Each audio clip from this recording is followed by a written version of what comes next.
By the time the first car door slammed outside, I already knew which of them would start crying first. Old houses have a way of keeping secrets.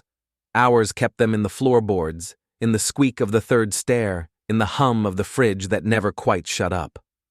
That night it kept them in the thin slice of yellow porch light under the front door, making a little glowing line across my socks. Before we dive deeper into this story, I have one small request. Please subscribe, drop a like, comment, and hit that hype button to boost this channel so more people can discover these incredible Reddit stories. I stood in the hallway, one hand on the deadbolt, listening. Engine idling, door slam. High heels on concrete, too fast, too sharp. That would be Claire, Jenna's best friend, the one who used to hug me in the kitchen and say things like, "You're so good for her, Ethan," while carefully not meeting my eyes for more than 3 seconds at a time. Somewhere behind that first car, another engine cut off. Second slam. No heels this time. Cheaper shoes, heavier step. That would be the other one.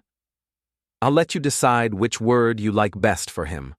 Homewrecker sounds too dramatic. Coward fits most days. Personally, I prefer risk exposure, but that's the claims adjuster in me talking. Funny thing, a week earlier, I would have opened the door fast, already apologizing for whatever mess I was about to be handed. The good husband, the steady guy, the emotional shock absorber in a nice, affordable flannel. 2 days after I filed for divorce, the role had been recast. The doorbell rang. Not a gentle press either. The long, desperate kind, like they thought if they held it down hard enough, they could rewind the last 6 weeks. The chime echoed through the house, down the hallway, through the kitchen where the clock over the stove blinked, 9:47 p.m. in sickly green digits. I checked my watch anyway. Old habit. In my line of work, you always mark the time of impact. I took my hand off the deadbolt and just stood there for a second, breathing in the smell of the hallway. Dust, old paint, faint hint of Jenna's perfume baked into the trim. It wasn't her brand anymore. This was an older one from when we still told the truth for fun. Through the beveled glass window beside the door, I could see silhouettes on the porch. One slim, pacing, one leaning on the rail, 2 separate shadows, 2 separate cars, same shared panic. 2 days ago, I'd dropped a stack of signed divorce papers on a lawyer's mahogany desk and walked out without looking back. It felt less like ending a marriage and more like totaling a car you'd spent years trying to keep running with duct tape and denial. After I learned the truth about my wife, her best friend begged, "Don't leave her, she still loves you." I'd replied calmly, "No, she loves your husband more." That conversation had gone off like a grenade in a nice suburban kitchen. The shrapnel was still flying. I'd just redirected the blast. The bell rang again, shorter this time, impatient.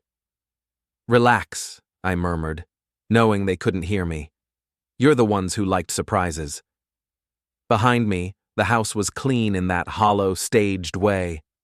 I'd done the dishes, wiped the counters, straightened the cushions on the couch, not because I cared what they thought, but because I didn't want any stray detail to distract from what I was about to do. You don't leave random clutter in the frame when you're shooting the last scene. My phone buzzed in my pocket. I didn't need to look to know the names. Jenna, "I'm outside. Please open the door." Claire, "Ethan, we need to talk. Please." They weren't together. That part mattered. It meant the alliances had already started to crack. I turned the deadbolt slowly. The lock clicked with a soft, final sound that felt more like a gavel than hardware from Home Depot. For a second, I remembered the first time I locked this door after we moved in. Jenna behind me, arms around my waist, chin on my shoulder. "Feels real now," she'd said, laughing. "Like it's ours." Yeah, funny thing about ours. People love that word right up until they find something better. I pulled the door open. Cold night air pushed in, carrying the smell of damp leaves, exhaust, and cheap anxiety. Claire stood closest, makeup smudged, hair pulled into a messy knot that said she'd tried to fix herself in the car mirror and lost. She clutched her phone like it was a life preserver, and I was the ocean. Behind her, down on the walkway, stood the other figure. Not Jenna. Not yet. The second arrival. He'd stopped halfway up, as if the last 3 steps were lava. Hands in his jacket pockets, chin lifted, eyes flickering between me and Claire like he couldn't decide who he was more afraid of. "Ethan," Claire said. My name came out on a breath that sounded like it had been held all day. "Can we come in?" Not, "Can I come in?" We. I leaned my shoulder against the frame, blocking the doorway just enough to remind them whose house this still was, for the next few weeks anyway. The paperwork was clear on that. I'd made sure. Somewhere inside, the fridge compressor kicked on. The hall light buzzed softly. Ordinary house noises. Ordinary night, except for the fact that my marriage was bleeding out on the front step. "Depends," I said. "Which fire are we putting out first?" Claire flinched, just a small twitch, but I'd spent 10 years reading micro-expressions on people trying to scam insurance payouts. I noticed. "We just want to," she started. "You," I said, pointing lazily at the man on the walkway. "Stay right there a minute." He swallowed. I watched his throat work. The last time I'd seen him up close, he'd been laughing at a company party, drink in hand, a hand on my wife's lower back like it belonged there. Now, under the street lamp, he just looked smaller, like somebody had let the air out. "Ethan, please," Claire whispered. "This is getting out of control." "That's the thing about control," I said. "People usually realize they lost it about 6 weeks after it actually happens." Her eyes flicked to mine, searching for the man who used to fix broken chairs and late bills and her best friend's bad moods. She didn't find him. That man had filed for divorce and walked out of a law office with a folder full of nuclear options. The one in front of her was something else. Out on the street, a car rolled by, slow, headlights sweeping over us. Somewhere down the block, a dog barked once, bored. I could have opened the door wider right then and let them spill into the hallway with their apologies and half-truths and speeches they'd practiced in bathroom mirrors. We could have all sat at the kitchen table like civilized adults and pretended this was salvageable. But that's the trick, isn't it? Most accidents don't happen in the big dramatic moments. They happen because somebody thinks they can still steer out of the skid. "I'll tell you what," I said. "Why don't we start at the beginning? Not yours. Mine." Claire frowned. "What are you talking about?" 6 weeks ago," I said, and I felt the house tilt, just a little, as if the story itself shifted its weight. "The night I realized my marriage was one good shove away from totaling out." I let the words hang between us like exhaust in cold air. "Ethan, 6 weeks ago," I repeated, more to myself than to them. And just like that, I wasn't on the doorstep anymore. I was back in my car in the company parking lot, holding a cardboard cup of burnt coffee, staring at a text from my wife that said she'd be working late, and wondering why the hell her urgent meeting had a laughing emoji at the end of it. That was the real moment of impact. Everything after that was just the sound of metal folding. I stepped back from the doorway without inviting them in, letting the porch light burn a halo around their worried faces, and the scene dissolved in my mind into fluorescent office lights, humming computers, and the first hairline crack in the pretty picture we'd been selling ourselves. 6 weeks earlier, I was still the good guy. That didn't last. 6 weeks earlier, I was still pretending I believed in happy endings. The office looked exactly like the kind of place where those beliefs go to fade slowly. Gray cubicles, gray carpet, gray faces lit by the blue glow of dual monitors. I sat at my desk under a buzzing fluorescent tube that had been threatening to give up since March, scrolling through a claim file about a guy who claimed his car mysteriously caught fire while parked half on, half off a curb outside a bar at 2 a.m. He'd written, "No idea what happened" in the description, and then attached 6 blurry photos that showed his bumper embedded in a pole. People are always honest right up until there's money involved. Or love, or both. Cole, my supervisor, Kaplan, materialized at the edge of my cubicle, like a summoned ghost with coffee breath. You take a look at the Fletcher file yet? On it, I said. I'd already flagged 3 lies and 1 miracle. You know, he says the fire just kind of started? Kaplan snorted. Cars don't just kind of anything. Tell that to his lawyer, I said. Kaplan muttered something about idiots and shuffled away. He'd be undone by stress before retirement or live forever out of spite. With him, it could go either way. My phone buzzed on the desk. I didn't need to look at the name to know it was Jenna. Her messages had a rhythm to them, little bursts of corporate sunshine breaking up the concrete of my day. Jenna. Hey, babe. Big presentation tonight. Might run late. Don't wait up. The emoji hit me wrong. The little scrunched drunk face with its tongue out. Jenna used emojis like a focus group had picked them. Controlled, on brand, never too much. That one was sloppy, intimate in a way she didn't usually text me. I stared at it too long. Somewhere behind me, a printer jammed and someone swore under their breath. Big presentation. That tracked. Her startup was always launching something that sounded suspiciously like the last thing they launched. Might run late. Also normal. Don't wait up. Less normal. She liked me waiting up. Liked coming home to the lights on and a warm body on the couch that made her life look stable in Instagram posts. I thumbed a reply. Me. Knock them out there. Grab food on your way home. Dots appeared. Disappeared. Appeared again. Jenna. We'll probably eat here. There's catering. Love you. We eat here. At the office. At 9:10 at night. Sure, maybe. I set the phone face down and opened another document. It sat there on the desk like a small black stone humming with its own gravity. Half an hour later, on autopilot, I picked it up again. Not to text. Just to check the time. The screen lit, and a notification popped up before it locked again. Tyler Brooks. You better bring that dress tonight. I'm still thinking about... The preview cut off where it mattered. My brain filled in the rest anyway. Time did a weird little lurch.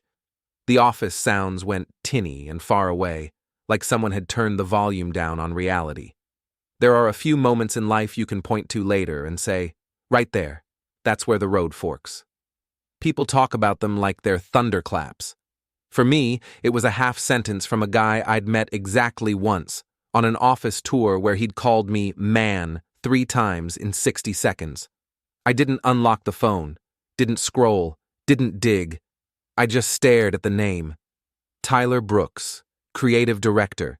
The kind of guy who says things like, we're really trying to disrupt the space with a straight face, lean, tattooed forearms, perfect teeth. The last time I'd seen him, he'd been leaning on my kitchen counter at our Christmas party, laughing too loudly at Jenna's jokes, his hand grazing her wrist more times than accidental anatomy allows. I'd noticed the way she'd angled her body toward him, the way she'd refilled his drink before mine. I'd noticed. I just hadn't filed it yet. Now the notification sat there on my screen like a sticky note from the universe. Hey, Ethan. You're in the wrong story. I was halfway to Kaplan's office before I knew what I was doing. Everything okay? He asked when I knocked and stuck my head in. My wife's car, I lied smoothly. Years of practice. Dealership screwing up the repairs. I need to make a call outside. He waved me off, already turning back to the spreadsheet that owned his soul. I stepped out into the parking lot. Late afternoon sun bounced off the rows of sedans and SUVs, making everything too bright. I walked until I found my own car, a battered Ford with more years than sense, and got in. For a while I just sat there with my hands on the wheel, intake of breath stalled halfway, like the engine. Unlock the phone, Ethan. I didn't. Instead, I opened the call log, not the messages, just the cold, neat list of numbers and times and durations. That's the thing about working in claims. Eventually you start trusting data more than stories. There he was, Tyler. A number I didn't recognize instantly but could label in my head. Short calls, repeated, always after 9 p.m. Several clustered around nights Jenna had said she was brainstorming with the team. Could have been work, sure. And broken bumpers happened because people just kind of forgot the parking brake. I scrolled back further. There was a timestamp from the night of the board meeting she'd told me ran way over. 11:30 p.m. 27 minutes. My chest felt tight, like someone had cinched a seatbelt another notch. I didn't slam my fist into the steering wheel. I didn't scream. I just exhaled slowly and let a different part of my brain take over. The one that gets activated when a guy insists his car exploded for no reason. People exaggerate accidents. They minimize intent. They omit the parts that make them look bad. Phones don't do that. Neither do call logs. I made one phone call to no one involved. Ordered a pizza for that night. Pepperoni, extra mushrooms. The guy on the line asked if I wanted cheesy bread. I said no, because if I started adding extras, I might never stop. Okay, sir, he said. When I hung up, my hands weren't shaking anymore. Back at my desk, I worked, or something close enough to keep Kaplan from hovering. Every so often, my eyes flicked to the dark, blank phone sitting beside my keyboard. It looked harmless. My marriage had looked harmless, too. By the time 5:30 rolled around, I'd made up my mind. I sent Jenna a short message. Me. Don't worry about dinner. I'll sort myself out. Good luck tonight. No emoji, no heart. Just a sentence. If she noticed the difference, she didn't say so. I clocked out, drove home, parked in our driveway, and just sat there again. The house looked ordinary in the early evening light. White siding. Blue shutters. Wind chimes Jenna had insisted on hanging by the porch even though I hated the sound. Inside, everything would be in its place. The framed wedding photos, the carefully coordinated throw pillows, the little tray by the door where we tossed our keys like a couple in a commercial for low-interest mortgages and high-speed Wi-Fi. You learn a lot reading damage reports. Car crashes, house fires, pipes that burst in the middle of the night and ruined everything on the first floor. The part that always interested me wasn't the moment of impact. It was the sentence after. Insured states he had noticed a small leak 3 weeks earlier, but did not take action at that time. We'd had a small leak for months, maybe a year. My choices were simple: call a professional, or pretend the damp spot on the ceiling was just how the paint looked. I got out of the car and went inside. The silence met me like a polite stranger. I kicked off my shoes, dropped my keys in the tray, walked through the living room. The house smelled like lemon cleaner and the fake vanilla candle Jenna liked.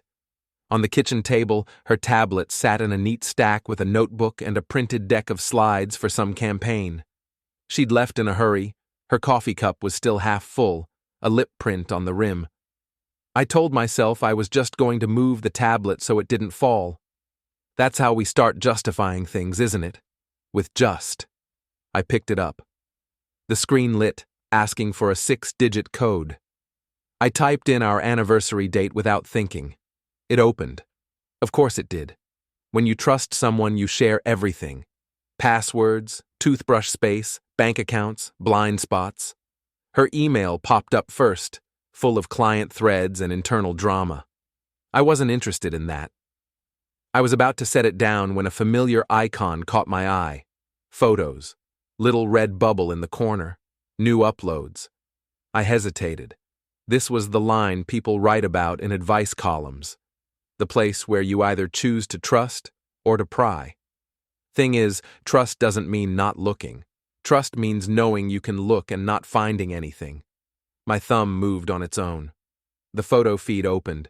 Selfies, brunch shots, a picture of our neighbor's dog, then a batch from last week's all hands at her office. People in branded hoodies smiling in front of neon signs that said things like, "Create chaos and disrupt everything." And in the middle of them, there he was. Tyler, arms slung around Jenna's shoulders. Her head tipped back, mouth open in a laugh I hadn't heard in a while. It wasn't the pose that bothered me.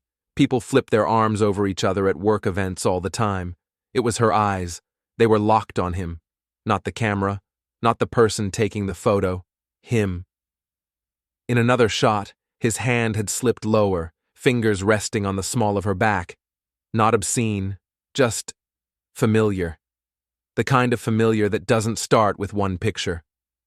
My stomach went cold and oddly calm. I didn't throw the tablet. I didn't smash anything. I just kept scrolling, cataloging, storing timestamps and locations in the same mental filing cabinet where I kept VIN numbers and policy limits. Later, much later, someone would ask me when I knew. I think it was right there, standing in my own kitchen with the dishwasher humming and a fat fly bouncing uselessly against the window, staring at my wife's face as she leaned into another man like gravity had changed its mind. The timer on the stove beeped suddenly, making me jump. I'd forgotten I'd set it for the pizza. I put the tablet down gently, screen dark, and walked to the front door. On the way, I glanced at the alarm panel by the frame. Little plastic thing the previous owners had installed and never fully set up. I'd always meant to finish that project.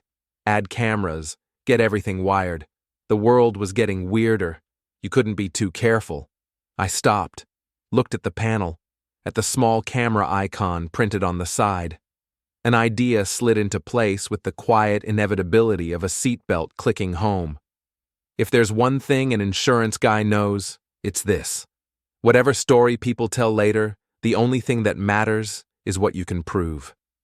I opened a drawer, took out the old manual I'd shoved there and forgotten. By the time the pizza guy knocked 20 minutes later, I'd already made a list of equipment I needed and a map in my head of where the cameras would go. "Big night?" the delivery kid asked as I signed the receipt. "Oh yeah," I said, taking the box. "You have no idea." The cameras arrived 2 days later. Not the fancy spy movie kind. Just the normal, legal, homeowner stuff you buy when raccoons keep getting into your trash. I installed them the way the manual told me to.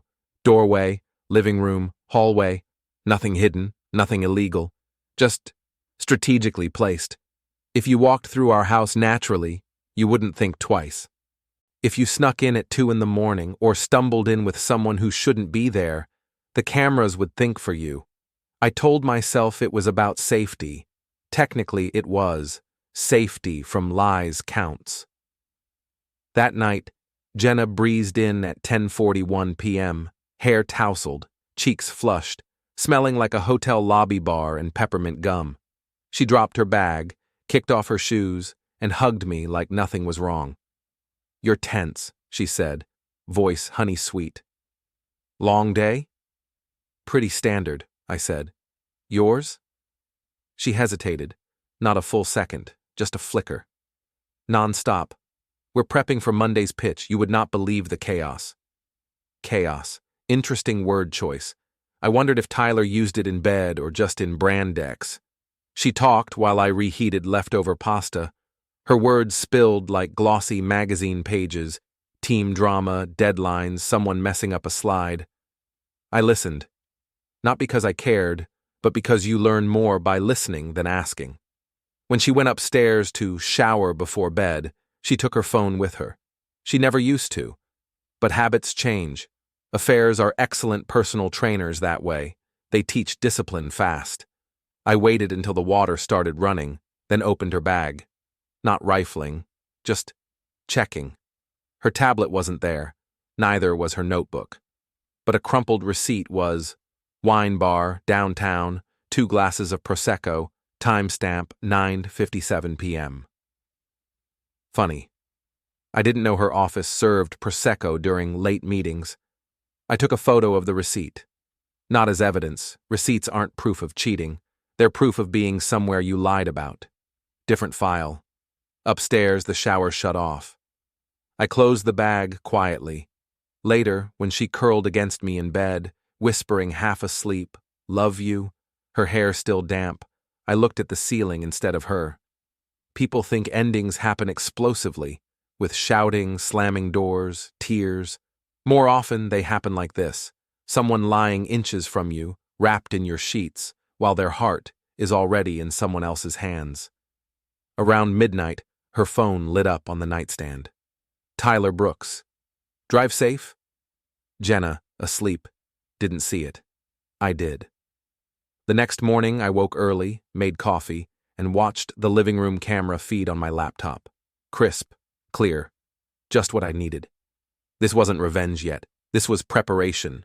Revenge requires accuracy, precision, timing, and I was just getting started. The first real confirmation came on a Thursday. Not a dramatic day, just gray skies, drizzle, the kind of weather that makes people honest. I'd left work early under the pretext of a dentist appointment and parked my car 2 blocks from Jenna's office. Not stalking, observing. There's a difference. One is pathetic. The other is data collection. At 6:12 p.m., Jenna walked out the glass doors, with Tyler right beside her. They weren't touching. Smart. But they moved like people sharing a secret. Close enough that their arms nearly brushed. Far enough to lie about it later. I watched them from behind the tinted window of my Ford, sipping coffee gone lukewarm. They stood on the sidewalk, talking. She laughed at something he said. Not her polite laugh, the real one. The one she used to use with me. Then she glanced around, stepped closer, and touched his arm. Quick, familiar. He leaned in. Not a kiss. Not yet. Just gravity testing its theory. They walked toward the garage where she never parked after dark. Interesting. I waited a beat, then drove in slow, letting my car roll past rows of concrete pillars until I saw them again. Silhouettes near her silver sedan, her hand on the door, his body angled toward hers like a magnet. Her reflection in the car window showed her smiling. My fingers tightened on the steering wheel. I didn't get out, didn't storm over. He'd be undone by stress before retirement or live forever out of spite. With him, it could go either way. I took a photo, one single, clean, time-stamped frame, not incriminating enough for court, but perfect for pattern matching. At 6:21, they parted. At 6:22, Jenna called me. "Hey, babe," she chirped. "Still at the office? Probably another hour." I looked at her walking to her car with the phone pressed to her cheek. "Take your time," I said. She drove away. Tyler stayed behind, leaning on his own car, checking something on his phone, probably messaging her already. His posture was relaxed, confident, like he'd already decided I wasn't a factor. That was the part that burned, not the cheating, the underestimation. I drove home in silence, the wipers smearing rain across the windshield, like someone trying to erase the truth with a wet thumb. Inside, the house felt too warm, too curated, too hers. I checked the hallway camera. Empty.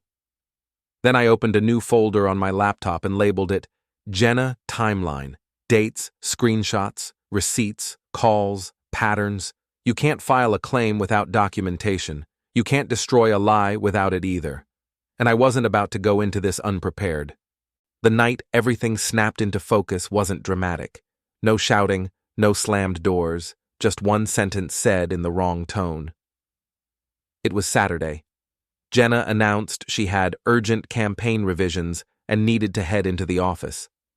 Weekend work wasn't unusual for her, but urgency was. Urgency meant improvisation. Improvisation meant mistakes. "I'll go with you," I said casually, spooning coffee grounds into the machine. She froze for half a second, just long enough. "Oh, no, it's messy. And quick. You'd be bored." "I can bring my laptop," I offered. Another pause. "You don't need to," she said, too bright. "Really?" And there it was, the first real crack spoken out loud. "All right," I said, keeping my voice level. "Be safe." She kissed my cheek, distracted, absent, and left. At 2:34 p.m., the living room camera caught something interesting. Her voice. She'd forgotten something and come back for it. Keys jingled. Her footsteps hurried. Then, her phone ringing in her bag. She answered on speaker. "Hey," she breathed, closing the door behind her. "Yeah, I'm on my way. I told him the office." Should be 20 minutes. 20 minutes. Our house to her office took 12. 15 with traffic, but 20 minutes from our house, that was the wine bar area.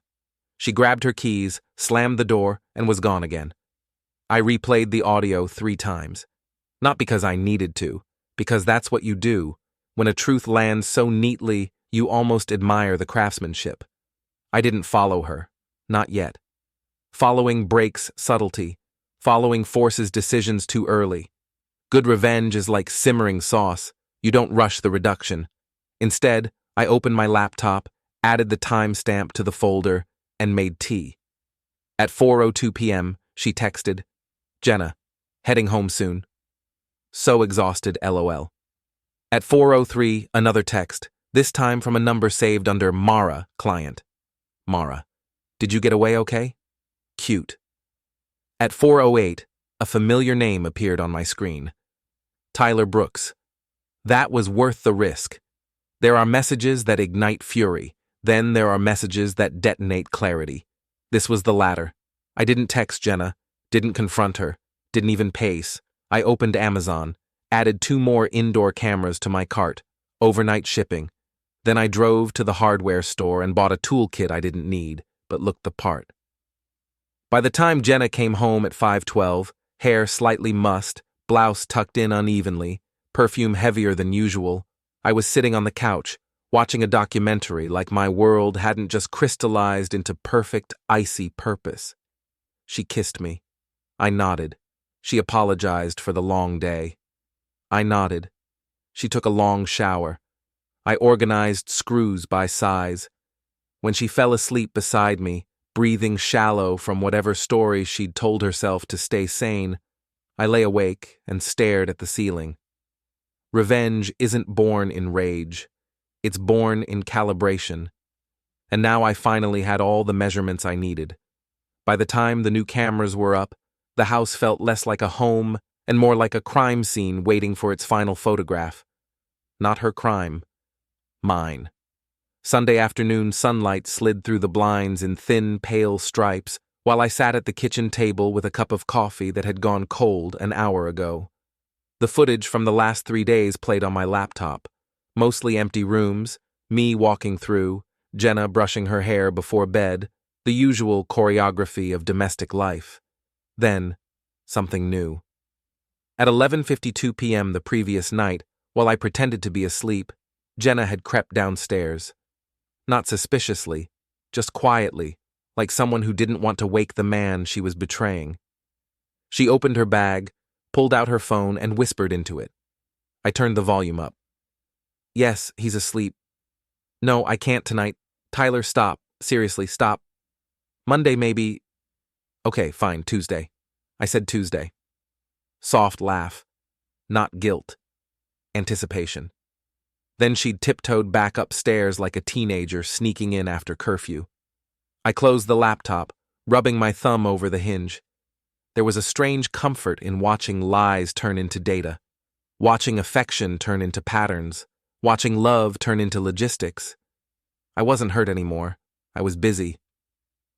Around noon, Jenna appeared in the doorway, hair in a messy bun, wearing the oversized sweatshirt she always stole from me.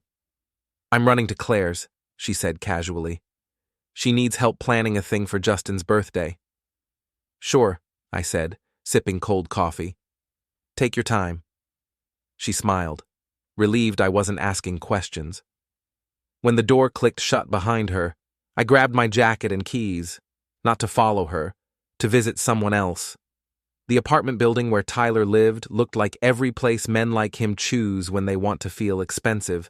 Glass lobby, sculpted shrubs, gym no one uses, parking garage that echoed like a cathedral. I didn't go inside. I parked across the street and watched. At 12:47 p.m., right on schedule, Tyler came swaggering out in joggers and a hoodie, keys spinning around his finger. He walked like a man who believed nothing bad could ever happen to him. Men like that rely on the kindness of probability. Today, probability was taking the day off. I waited until he crossed toward a smoothie shop, then slipped into the garage he'd just exited. The security gate hadn't fully closed yet. A little detail, but life changes on little details. Row C, silver BMW. Front plates slightly crooked, one headlight fogged from a past fender bender he probably blamed on bad drivers. The car screamed least confidence. I knelt beside the driver's side mirror and pressed my thumb under the glass. Pop. The whole thing folded inward, not broken, just wrong. Deliberately wrong. The kind of damage that makes a man stop, curse, and wonder who hates him enough to ruin his symmetry. Then I traced a slow line along the passenger door with the metal key I kept on a separate ring from my house keys. Not a deep gouge, just enough to get his attention. Enough to make insurance a headache, but not enough to look intentional. A parking mystery. My specialty. No killing, no violence. Just a precision bruise to his ego. But that wasn't the real message. The real message went under his windshield. An envelope with a single printed screenshot inside. One of the photos from the office event. The one where Jenna's eyes weren't on the camera. I added no threat, no signature, no note. Men like Tyler fill in blanks better than any writer. I walked out before the security camera could get a clean angle, head down, hoodie up, calm as a man returning a shopping cart. At 1:13 p.m., as I pulled away from the curb, I saw him return. He spotted the mirror first, then the scratch, then the envelope. He opened it, his shoulders stiffened, spine snapping straight like a man stepping on live wire. Good.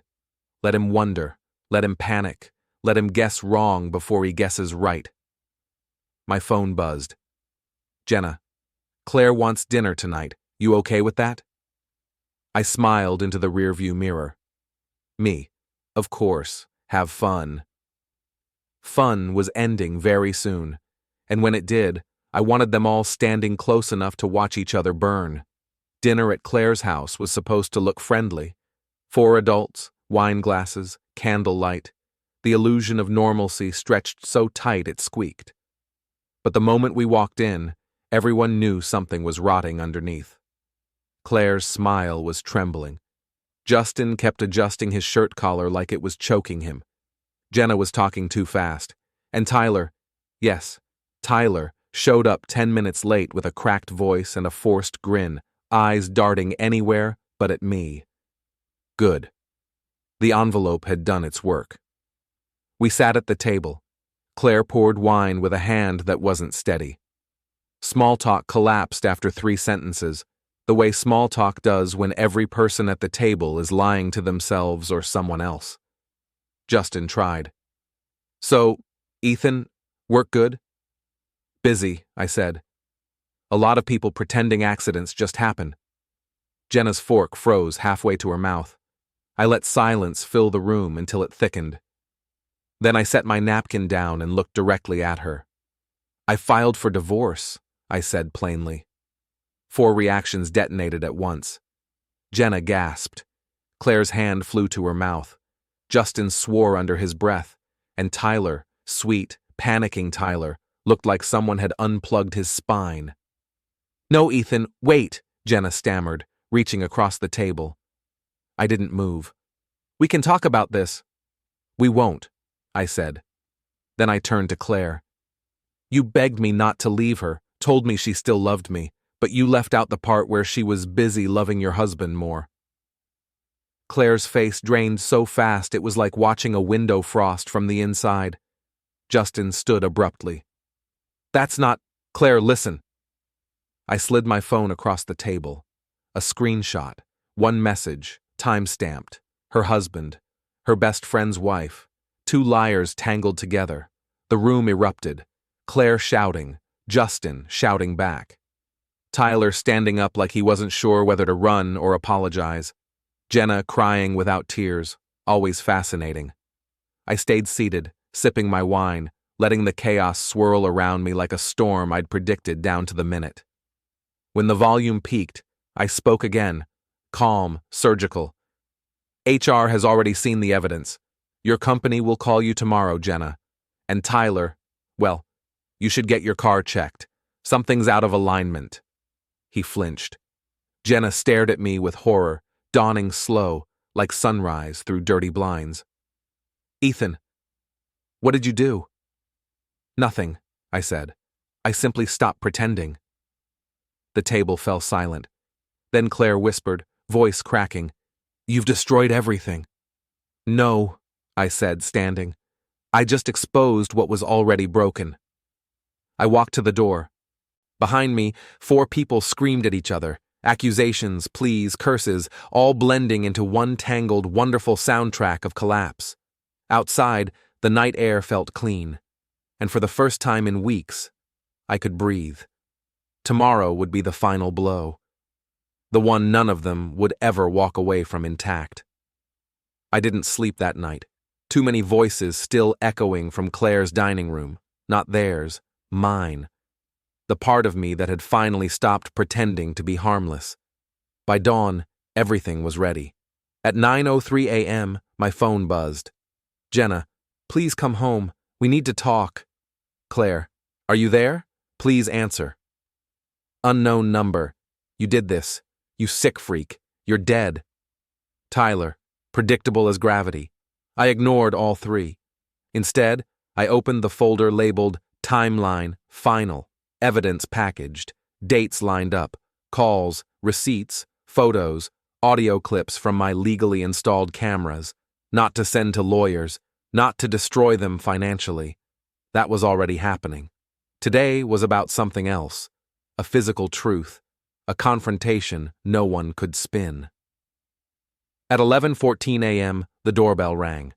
Not frantic like before, this time the long, uneven press of someone whose nerves were shredded. I opened the door. Jenna stood there alone, eyes swollen, hair pulled back like she'd gotten ready 3 times and ruined each attempt. Behind her, her car was parked crookedly, as if she'd arrived in a panic and never corrected. Ethan, she whispered, please don't do this. We can fix it. I'll quit my job. I'll cut ties with him. I swear to God. God doesn't live here, I said. Come inside. She froze at the tone. Good. She was finally hearing me. I didn't close the door behind her, didn't need to, because footsteps were already approaching from the street, heavy, angry. Tyler. He stormed up the walkway, face blotchy and swollen from lack of sleep, or crying maybe, and stopped at the bottom step. You think this is funny? He snarled. You think ruining my life is... I stepped onto the porch. Your life, I said softly. You haven't lost anything yet. He lunged, not smart, not planned, just a man acting on fear. I sidestepped, caught his arm, and shoved him into the porch railing so hard it rattled. Not enough to injure, just enough to remind him how fragile confidence is when it hits something solid. He swung at me, missed. I let him miss again. You want to hit me? I said. Go ahead, but understand something first. I grabbed him by the back of his hoodie and dragged him toward the driveway, where his newly, mysteriously scratched car sat waiting like an accomplice. Jenna screamed behind us. I slammed him against the hood, not violent, not dangerous, just a loud, humiliating collision of ego and metal. He froze when he saw what was taped across the windshield this time. The reflection wasn't a photo. It was all of it. A printed grid of dates, times, receipts, screenshots. A timeline of the last 2 months that could bury 3 marriages and implode 2 careers. He read the first line, then the second. And then the color drained from his face. You're insane, he whispered. No, I said. I'm organized. Behind us, Jenna staggered forward, voice breaking. Ethan, stop, please, this isn't you. It's exactly me, I said. The part you underestimated. I stepped back, letting both of them see the entire timeline, the whole truth arranged in brutal, undeniable order. Tyler grabbed the paper, ripping it off the glass, scanning the evidence with trembling hands. This ruins me, he said. I shrugged. Actions have premiums, Tyler. You just never checked the cost. Jenna sobbed into her hands. Ethan, please, don't show this to anyone else. I'm begging you. I looked at her, really looked. The woman who had lied, the woman who had laughed behind my back, the woman who had kissed me goodnight with another man's breath still on her lips. And suddenly, the quiet truth landed. It wasn't about keeping the evidence. It wasn't about exposing it. It was about letting them stand in the wreckage they built. So I took the entire stack from Tyler's shaking grip, lifted it, and tore it in half. Both of them gasped, as if I'd detonated something. I let the pieces fall to the driveway like confetti at the world's ugliest parade. "You don't get to blame me," I said. "You did this. I just turned on the lights." Tyler backed away slowly, as if seeing me clearly for the first time. Jenna fell to her knees, crying so hard her voice broke into silence. I stepped past both of them, walked to my front door, and put my hand on the frame. "Remember this moment," I said without turning around. "It's the last time either of you stands this close to something you didn't earn." Then I went inside and closed the door, hard. The porch rattled, the glass hummed, the house went perfectly still. It was done.